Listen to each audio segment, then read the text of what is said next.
आपको जब बुखार होता है तब आप अपना बुखार चेक करने के लिए कौन सा इंस्ट्रूमेंट यूज करते हैं? Of course thermometer. लेकिन जब निफ्टी को बुखार होता है तब आप उसका बुखार चेक करने के लिए कौन सा इंस्ट्रूमेंट यूज करते हैं? नहीं पता? कोई बात नहीं, मैं बताता हूँ। इंडिया विक्स यानी कि इंडियन वॉलेटिलिटी इंडेक्स, जिसको मार्केट का थर्मामीटर भी कहा जाता है। इंडिया विक्स बताता है कि मार्केट का टेम्परेचर कितना है। इंडिया विक्स की वैल्यू जितनी ज्यादा हाई होगी उतना ही डर का माहौल होगा मार्केट में, एक पैनिक सिचुएशन होगी मार्केट के अंदर, यानी कि उतना ही ज्यादा बुखार होगा मार्केट को। और जितनी इंडिया विक्स की वैल्यू कम होगी मार्केट एकदम कूल डाउन होगा, एकदम स्टेबल होगा मार्केट, कोई भी पैनिक सिचुएशन नहीं होगी मार्केट में, यानी कि कोई भी बुखार नहीं है मार्केट को। वेट, अब ये मार्केट को कब से बुखार होने लगा? यहाँ पर बुखार से मेरा मतलब है वॉलेटिलिटी, कि मार्केट अपने करंट लेवल से कितना ज्यादा ऊपर जा सकता है और कितना ज्यादा नीचे जा सकता है। इसको सिंप्लीफाई करने के लिए आप ये निफ्टी और इंडिया विक्स का चार्ट देखिए। जब हिंदुस्तान की जनता को ये पता चला कि कोरोना वायरस इंडिया में भी आ चुका है, तब 17.37 के लेवल पर चलती हुई विक्स सीधा 86 के लेवल पर लगी, यानी कि almost 400% increment in just 1 month. और उधर हमारी 12,000 पर चलती हुई प्यारी सी निफ्टी सीधा आकर 7,500 पर गिरी, यानी कि ऑलमोस्ट 4,000 पॉइंट्स का free fall in just 1 month. और जैसे जैसे विक्स कूल ऑफ होना शुरू हुई वैसे वैसे निफ्टी भी स्टेबल होना शुरू हो गई और धीरे धीरे खुद को रिकवर करने लगी। हम लोगों को जब बुखार होता है तब इस बुखार का कारण होता है कोई ना कोई वायरस या फिर बैक्टीरिया, लेकिन मार्केट के केस में इन वायरस और बैक्टीरिया का काम करते हैं इवेंट्स या फिर कोई बहुत बड़ी न्यूज।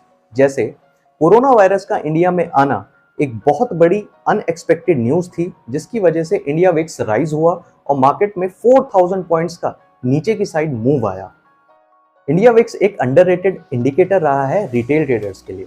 ज्यादातर रिटेलर्स इंडिया विक्स को ट्रैक नहीं करते हैं, लेकिन प्रोफेशनल ट्रेडर्स ये जानते हैं कि इंडिया विक्स एक बहुत ही इंपॉर्टेंट इंडिकेटर होता है ट्रेडिंग करते वक्त, क्योंकि इंडिया विक्स की वैल्यू आपको ये बताती है कि कब आपको ऑप्शन बाइंग अवॉइड करनी है और कब आपको ऑप्शन सेलिंग अवॉइड करनी है। ये ऑब्जर्व किया गया है कि अगर इंडिया विक्स की वैल्यू 13 से कम होती है तब आपको ऑप्शन बाइंग अवॉइड करनी चाहिए। क्यों? क्योंकि ऐसे केस में मार्केट में मूवमेंट बहुत कम होती है, मार्केट एकदम स्टेबल होता है, जिसकी वजह से थीटा डीके बहुत ज्यादा होता है। And you all know, theta दुश्मन होता है ऑप्शन बायर का। इंडिया विक्स की वैल्यू अगर 22 से ज्यादा होती है तब आपको ऑप्शन सेलिंग अवॉइड करनी चाहिए। क्यों? क्योंकि ऐसे केस में मार्केट में वॉलेटिलिटी बहुत ज्यादा होती है, जिसकी वजह से वेगा दुश्मन बन जाता है ऑप्शन सेलर का।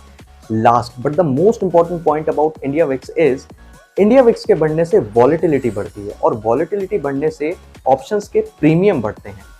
Means high VIX is equals to high premiums. For example, अगर कोई ऑप्शन आपको 200 रुपए का मिलता है तो विक्स के बढ़ने के बाद वही ऑप्शन शायद 250 या फिर 300 रुपए का आपको मिले। इंडिया विक्स के कम होने से वॉलेटिलिटी कम होगी, जिसकी वजह से ऑप्शंस के प्रीमियम कम होंगे। Means low VIX is equals to low premiums. For example, अगर कोई ऑप्शन आपको 200 रुपए का मिलता है तो विक्स के कम होने पर वही ऑप्शन आपको 150 या फिर 100 रुपए का मिले। आई होप आपको इंडिया विक्स का कॉन्सेप्ट समझ आया होगा। अब से आप रेगुलरली इंडिया विक्स को ट्रैक करेंगे और द प्रॉप डेस्क ट्रेडर को सब्सक्राइब करना नहीं भूलें।